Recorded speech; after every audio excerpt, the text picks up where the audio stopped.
ഏറെ ദുഃഖകരമായ ഒരു വാർത്ത അത് തണ്ണീർക്കൊമ്പൻ ചരിഞ്ഞു എന്നുള്ളതാണ്. ഇന്നലെ വനവകുപ്പ് പിടികൂടി കർണാടകയ്ക്ക് കൈമാറിയ ശേഷമാണ് ഇത്തരത്തിൽ ഒരു സംഭവം ഉണ്ടായത്. നമുക്കറിയാം, ഇന്നലെ ആ ദൗത്യം വലിയ വിജയകരമാണ് എന്ന് പ്രഖ്യാപിച്ചിരുന്നു. ബന്ദിപ്പൂരിലേക്ക് ആനയെ എത്തിച്ചിരുന്നു. ഇന്നലെ 12 മണിക്കൂറോളം നീണ്ട ദൗത്യത്തിനൊടുവിലാണ് രണ്ടാമത്തെ മയക്കുവെടി വെച്ച് അതിനുശേഷം ബൂസ്റ്റർ ഡോസ് കൂടി നൽകിയതിനു ശേഷമാണ് തണ്ണീർക്കൊമ്പനെ കർണാടകയ്ക്ക് കൈമാറിയത്. ഇപ്പോൾ ഏറ്റവും ദുഃഖകരമായ ഒരു വാർത്ത തണ്ണീർക്കൊമ്പൻ ചരിഞ്ഞു എന്നുള്ളതാണ്. അത് ഇപ്പോൾ വനംവകുപ്പ് പുറത്തുവിടുന്നുണ്ട്. അപ്പോൾ വനമന്ത്രിയും ഇതുമായി ബന്ധപ്പെട്ട് സ്ഥിരീകരണം നടത്തുന്നുണ്ട് എന്നുള്ളതാണ്. ഇന്നലെ നമുക്കറിയാം, കുങ്കി ആനകളുടെ സഹായത്തോടെ തണ്ണീർക്കൊമ്പനെ എലിഫന്റ് ആംബുലൻസിൽ കയറ്റിയാണ് രാത്രി തന്നെ കർണാടകയിലെ രാമപുരയിലെ ക്യാമ്പിലേക്ക് മാറ്റിയത്. അവിടെ എത്തിയപ്പോൾ തന്നെ ആനയ്ക്ക് പരിക്കുണ്ടായിരുന്നു. പിൻകാലിനടക്കം കാര്യമായി പരിക്കേറ്റിട്ടുണ്ട് എന്ന വിവരങ്ങൾ പുറത്തു വന്നിരുന്നു. MS അനീഷ് കുമാർ ചേരുന്നുണ്ട്. അനീഷ, ഇന്നലെ തന്നെ നമുക്ക് ആശങ്കയുണ്ടായിരുന്നു തണ്ണീർക്കൊമ്പന്റെ ആരോഗ്യസ്ഥിതിയിൽ. കാരണം മയക്കുവെടിയേറ്റ ക്ഷീണം, ഒപ്പം ഈ കുങ്കി ആനകളുടെ കൊമ്പ് കൊണ്ടു എന്ന വിവരവും പുറത്തു വന്നിരുന്നു. എന്താണ് മരണകാരണമായി ഇപ്പോൾ നമുക്ക് നിരീക്ഷിക്കാനാവുന്നത്? അനീഷ്, രഞ്ജിത്ത്, മരണകാരണത്തെ ഇപ്പോഴും കൃത്യമായ ഒരു വിവരങ്ങൾ നൽകിയിട്ടില്ലെങ്കിലും അങ്ങേയറ്റം ക്ഷീണിതനായിരുന്നു തണ്ണിക്കൊമ്പൻ ഇന്നലെ ആ വാഴത്തോട്ടത്തിൽ നിന്നത്. നമുക്കറിയാം, ഏതാണ്ട് ഉച്ച മുതൽ തന്നെ കാര്യമായ ഒരു പരാക്രമോ ഓട്ടമോ ഒന്നും കൊമ്പന്റെ ഭാഗത്തൊന്നും ഉണ്ടായില്ല. പ്രത്യേകിച്ചും വാഴത്തോട്ടത്തിൽ നിന്ന ശേഷം ഒരു തവണ കുന്നിൻ മുകളിലേക്ക് കയറുകയും പിന്നീട് താഴേക്ക് ഇറങ്ങി വരികയും ഒഴിവാക്കിയാൽ പിന്നീട് പൂർണ്ണ സമയം വാഴത്തോട്ടത്തിൽ തന്നെ നിൽക്കുന്ന ഒരു സാഹചര്യമാണ് ഉണ്ടായിരുന്നത്. പടക്കമെറിഞ്ഞാണ് കൊമ്പനെ ഒരു വശത്തു നിന്നും മറുവശത്തേക്ക് നീക്കിയത്. ആ സമയത്തും വലിയൊരു പാച്ചിൽ, ഈ പടക്കം വരുമ്പോഴും സാധാരണ പരിഭ്രാന്തനായി ഒരു വശത്തേക്ക് ഓടേണ്ടതാണ്. അപ്പോഴും കാര്യമായ ഒരു ഓട്ടം ആനയുടെ ഭാഗത്തുനിന്നും ഉണ്ടായില്ല.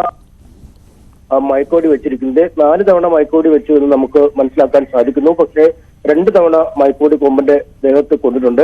അതിനുശേഷവും കാര്യമായ ഒരു ഓട്ടം കൊമ്പന്റെ ഭാഗത്തൊന്നും ഉണ്ടായില്ല. അതായത് അനീഷ്, നമ്മൾ ഈ മാനന്തവാടി ടൗണിൽ എത്തിയപ്പോൾ തന്നെ ആനയുടെ ആരോഗ്യ പ്രശ്നമായിരുന്നു. കാരണം മറ്റു സ്ഥലങ്ങളിലൊക്കെ അക്രമം നടത്തിയ ഒരു ആനയാണ്. ഇവിടെ അക്രമാസക്തനായിരുന്നില്ല, ഒരു കട പോലും തകർത്തില്ല, വാഹനങ്ങളെ ആക്രമിച്ചില്ല, ശാന്തനായിരുന്നു. ഒരുപക്ഷെ ആരോഗ്യസ്ഥിതി ആ സമയത്ത് തന്നെ മോശമായിരിക്കണം എന്ന് വേണം കരുതാൻ.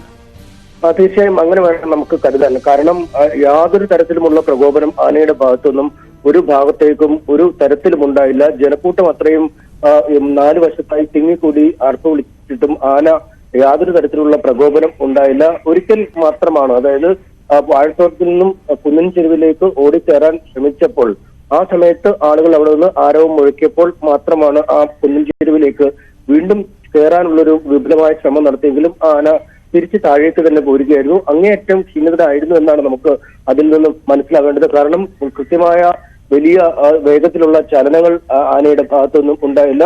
ഒപ്പം ഈ മയക്കുവെടി കൊണ്ട ശേഷവും ആന കാര്യമായ ഒരു പ്രതികരണം നടത്തിയില്ല എന്നതാണ് ശ്രദ്ധേയം. കാരണം ആ ഒറ്റ സ്ഥലത്താണ് ആന ആ ഘട്ടത്തിൽ നിലുറപ്പിച്ചത്. അവിടെ നിന്നും മുന്നോട്ട് പോകാൻ കാര്യമായ ഒരു ശ്രമം ഏതാണ്ട് 1 മണിക്കൂറോളം ആനയ്ക്ക് ചെയ്യാൻ കഴിഞ്ഞില്ല. ഏറ്റവും ഒടുവിലാണ് കുങ്കിയാനകൾ വന്ന സമയത്ത് JCB ഉപയോഗിച്ച് മണ്ണ് നീക്കം ചെയ്യുന്ന സമയത്താണ് ആ നിന്ന സ്ഥലത്ത് നിന്നും കുറച്ച് ചുവടുകൾ ആന മുന്നോട്ട് പോയത്. അതിനുശേഷം പിന്നീട് കുങ്കിയാനകൾ എത്തിക്കുകയും അതിന്റെ നടപടിക്രമങ്ങളൊക്കെ ചെയ്യുകയും ചെയ്തു. ആനയെ കയറ്റിക്കൊണ്ടുപോവുകയും ചെയ്തിരുന്നു. ഈ മയക്കുവെടി വെക്കുന്നതിന് മുമ്പ് തന്നെ ചില സംശയങ്ങൾ ഉണ്ടായിരുന്നു. ആനയുടെ ഇടത് കാലിന്റെ ഭാഗത്തൊരു പരിക്കുണ്ട് എന്ന രീതിയിലൊക്കെ ഉണ്ടായിരുന്നു. ഒരുപക്ഷെ ഈ ദിവസങ്ങളോളം എടുത്താണ് കേരളത്തിലേക്ക് ഈ ആന എത്തിയത്. അതിനിടയിൽ എന്തെങ്കിലും ഏറ്റുമുട്ടലുകളോ അല്ലെങ്കിൽ എന്തെങ്കിലും പരിക്കുകളോ ആനയ്ക്ക് ഏൽക്കാനുള്ള സാധ്യതകൾ തള്ളിക്കളയാൻ കഴിയില്ല.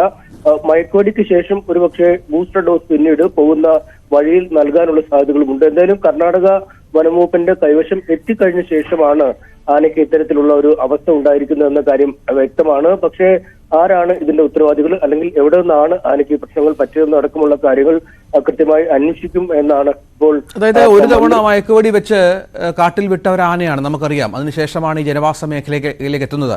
പലവിധ കാരണങ്ങളുണ്ടാകാം. ആഹാരം ലഭിക്കാത്ത പ്രശ്നമുണ്ടാകാം, ആരോഗ്യ പ്രശ്നങ്ങളുണ്ടാകാം. അങ്ങനെ വന്നൊരാനയാണ്. ഈ വനംവകുപ്പിന് നമുക്ക് ഈ ജനങ്ങളുടെ ദുരിതം അകറ്റുക എന്നതിനപ്പുറം നിരീക്ഷിക്കാനുള്ള സംവിധാനമൊന്നും, കാരണം അക്രമാസക്തനാകുന്ന ഏത് സമയത്താണെന്ന് പറയാൻ പറ്റില്ല. വല്ലാത്തൊരു സാഹചര്യത്തിലായിരുന്നു ആ 12 മണിക്കൂർ സമയം എന്ന് മനസ്സിലാകുന്നു. പക്ഷേ അത് എങ്ങനെ ഇത് സംഭവിച്ചു എന്ന കാര്യത്തിലാണ് വ്യക്തത വരേണ്ടത്. ഏതായാലും മയക്കുവെടിയുടെ ആലസ്യം, അത് കൂടുതലായി ഡോസ് കൂടിയ പ്രശ്നമുണ്ട്, പരിക്കിൻ്റെ പ്രശ്നമുണ്ട്, നേരത്തെയുള്ള ആരോഗ്യ പ്രശ്നങ്ങളുണ്ട്. അങ്ങനെ പലവിധ കാരണങ്ങൾ നമുക്ക് വിലയിരുത്തേണ്ടി വരും. അതിനുള്ള എന്തായിരിക്കും നടപടി എന്നതും കാത്തിരുന്ന് കാണണം, അല്ലേ അനീഷ്? തീർച്ചയായും ഈ ആനയുടെ പോസ്റ്റ്മോർട്ടം നടപടികളൊക്കെ ഉണ്ടാവും. ഈ പോസ്റ്റ്മോർട്ടത്തിൽ കൂടി എന്താണ് കാരണം, ആനയ്ക്ക് എന്ത് കാരണവശാലാണ് ജീവൻ നഷ്ടപ്പെടാൻ സാഹചര്യം ഉണ്ടായത് എന്നതിനെ കുറിച്ച് കൃത്യമായ അന്വേഷണം ഉണ്ടാവും. വലിയൊരു പ്രശ്നം തന്നെയാണ്. കാരണം ആന പ്രേമികൾ ഒപ്പം പരിസ്ഥിതി പ്രവർത്തകരടക്കമുള്ള ആളുകൾ രംഗത്തെത്താം. കോടതികളുടെ ഇടപെടലുകൾ ഇക്കാര്യത്തിൽ ഉണ്ടാവാൻ സാധ്യതയുണ്ട്. കാരണം ഈ പ്രശ്നം ഉണ്ടാക്കുന്ന ജീവികളെ കൊന്നുമാറ്റുന്നതല്ല ശൈലി, അതിന് മയക്കോടി വെച്ച് മാറ്റുകയാണ്. ഇക്കാര്യത്തിൽ കർണാടക വനംവകുപ്പിന്റെ ഭാഗത്തു നിന്നും ഗുരുതരമായ വീഴ്ചയുണ്ടായി എന്ന് നമുക്ക് ഇപ്പോഴും പറയും. ഇന്നലെയും നമ്മൾ ഇത് ചൂണ്ടിക്കാട്ടിയിരുന്നു. കാരണം ജനവാസ മേഖലയിൽ നിരന്തരം പ്രശ്നങ്ങൾ ഉണ്ടാക്കിയതിനെ തുടർന്നാണ് അന്ന് ഈ കൊമ്പനെ വെടിവെച്ച് പിടികൂടി കാട്ടിലേക്ക് അയച്ചത്. അന്ന് റേഡിയോ കോളർ ഘടിപ്പിക്കുകയും ചെയ്തിരുന്നു. ഈ റേഡിയോ കോളർ ഘടിപ്പിക്കുന്ന തന്നെ ഇത്തരം പ്രകോപനകാരികളായ ആനകളുടെ സഞ്ചാര പദം കൃത്യമായി ലഭിക്കുന്നതിന് വേണ്ടിയാണ്. നമുക്കറിയാം അരിക്കൊമ്പനും മറ്റുമൊക്കെ ഒരു സാഹചര്യത്തിൽ കൃത്യമായി അരിക്കൊമ്പൻ എവിടേക്ക് പോകുന്നു, ഏത് മേഖലയിലേക്ക് നീങ്ങുന്നു എന്നടക്കമുള്ള വിവരങ്ങളൊക്കെ ലഭിച്ചിരുന്ന കാര്യമുണ്ട്. പക്ഷെ ഇവിടെ പൂർണ്ണമായും ഈ റേഡിയോ കോളർ ഘടിപ്പിച്ച ആന 200 കിലോമീറ്ററോളം സഞ്ചരിച്ച ഒരു ജനവാസ മേഖലയിൽ എത്തുമ്പോഴും അത് സംബന്ധിച്ചൊരു കൃത്യമായ മുന്നറിയിപ്പ് നൽകുന്നതിനോ ആന ഏത് ഭാഗത്തുണ്ടായിരുന്നു എന്ന് കാണിക്കുന്നതിനോ അധികൃതർക്ക് കഴിഞ്ഞിട്ടില്ല. അത് ഗുരുതരമായ വീഴ്ചയായി തന്നെ വിലയിരുത്തേണ്ടി വരും. ഇതേ തുടർന്നുള്ള സംഭവങ്ങളാണ്. അല്ലെങ്കിൽ ഈ 200 കിലോമീറ്റർ സഞ്ചരിച്ച് ജനവാസ മേഖലയിൽ എത്തുമ്പോൾ അതിന് ഭക്ഷണവും വെള്ളവും ഒക്കെ ലഭിക്കാതെ വരുന്ന ഒരു സാഹചര്യമുണ്ട്. അത്തരം സാഹചര്യങ്ങൾ കൂടി പരിഗണിക്കേണ്ടി വരും. എന്തായാലും മാനന്തവാടി പട്ടണത്തിൽ എത്തിയപ്പോൾ മുതൽ തന്നെ, അല്ലെങ്കിൽ ആ സമയം മുതൽ തന്നെ ആന അവശനായിരുന്നു എന്ന് നമുക്ക് മനസ്സിലാക്കാം. കാരണം ഒരു തരത്തിലുമുള്ള പ്രകോപനവും അമിതമായ ശരീര ചലനങ്ങളും ആനയ്ക്ക് ഉണ്ടായിരുന്നില്ല. ശാന്തനായാണ് മണിക്കൂറുകളോളം വാഴത്തോപ്പിൽ നിന്ന് 4 വശത്തും ജനം നിന്ന് ഔദ്യോഗിക സംവിധാനങ്ങളൊക്കെ മയക്കുവെടിക്കായി തയ്യാറാക്കുമ്പോഴും ആനയുടെ ഭാഗത്തു നിന്നും കാര്യമായ ചലനങ്ങളുണ്ടല്ല. അവസാന 1 മണിക്കൂർ അല്ലെങ്കിൽ 1.5 മണിക്കൂർ മാത്രമാണ് ആന വാഴത്തോപ്പിൽ നിന്നും പുറത്തേക്കും അവിടെ നിന്നും മറ്റൊരു വശത്തേക്കും വാഴത്തോപ്പിന് ഉള്ളിൽ കൂടെയൊക്കെ ഉള്ള ഒരു ഓട്ടം നടത്തിയത്. അതും